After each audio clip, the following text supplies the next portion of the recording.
In the era of the Nath yogi tradition, spiritual progress was measured in siddhis, tangible, supernatural abilities. These were not mere metaphors. They were seen as physical proof of a master's control over the material world. Guru Gorakhnath stood at the peak of this tradition. He spent years in the high Himalayas, using extreme asceticism and grueling physical discipline to bend his own body and mind to his will. Those who followed him spoke of incredible feats. They claimed he could influence the elements, change the properties of matter, and even lift his body off the earth through sheer meditative focus. When Gorakhnath traveled to Kashi, he arrived at the epicenter of spiritual authority. Kashi was a city of scholars and elite philosophers, the place where the most complex theological debates in the world were settled. But Gorakhnath found a city preoccupied with something else. The local conversations weren't about the famous scholars or the powerful yogis. Everyone was talking about a shoemaker named Sant Ravidas. Ravidas lived without an ashram or a title. He sat on the ground outside a small hut, working with leather and tools while singing to himself.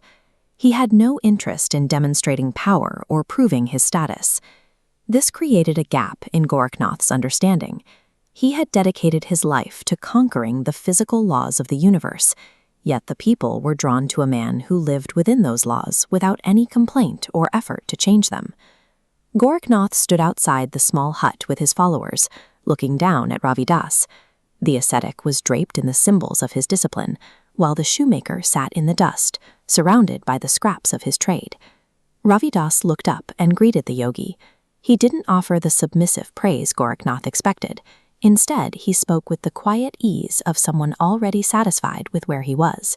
Gorakhnath was skeptical. He asked how simple labor and songs could produce the same results as decades of rigorous physical yoga and meditation.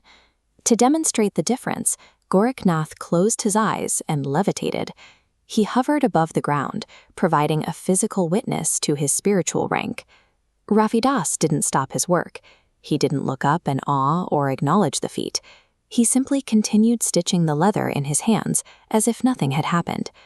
To Ravidas, these displays were a detour. He argued that the ability to change the physical world was just a trick of the mind. If the goal is to find God, then gravity, and the power to defy it, is irrelevant. Gorakhnath tried a different approach. He held out a common stone and challenged Ravidas to use his devotion to transform it into gold. Ravidas pointed out the stone and the gold were only different if the mind was still attached to the world. To him, they carried the same weight. He explained that the very desire to perform the change proved a limbering attachment to power. Chasing the gold of spiritual cities was just another way of staying trapped in worldly desires. If miracles were useless, Gorakhnath asked, then how does one actually reach the truth? Ravidas looked down at his katoti, the wooden bowl he used to soak leather. It was filled with gray, stagnant water. He told the yogi, "Man changa to katoti me Ganga." If the mind is clear, then the water in this wooden bowl is as holy as the Ganges. The point was that holiness is not a property of a river or a ritual. It is a reflection of the person's internal state. If your heart is right, you don't need to travel to a mountain or perform a miracle to find what is sacred. Gorakhnath sat in silence. He had treated spirituality as a series of rungs to climb, thinking that more power meant more proximity to the divine. As his discipline grew, his pride grew with it. His power had hardened into a wall of ego, separating him from humility. True devotion doesn't build a self, it dissolves it. By dropping the need for power, the barrier to truth disappears.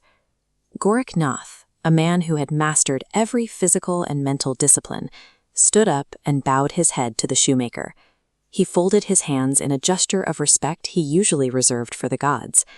He realized that he had spent his life becoming a master of power, while Ravidas had become a master of himself. We often think that peace requires some major life change or the acquisition of new status. But the shoemaker of Kashi suggests the highest truth is found by removing our own sense of importance from the work we already do.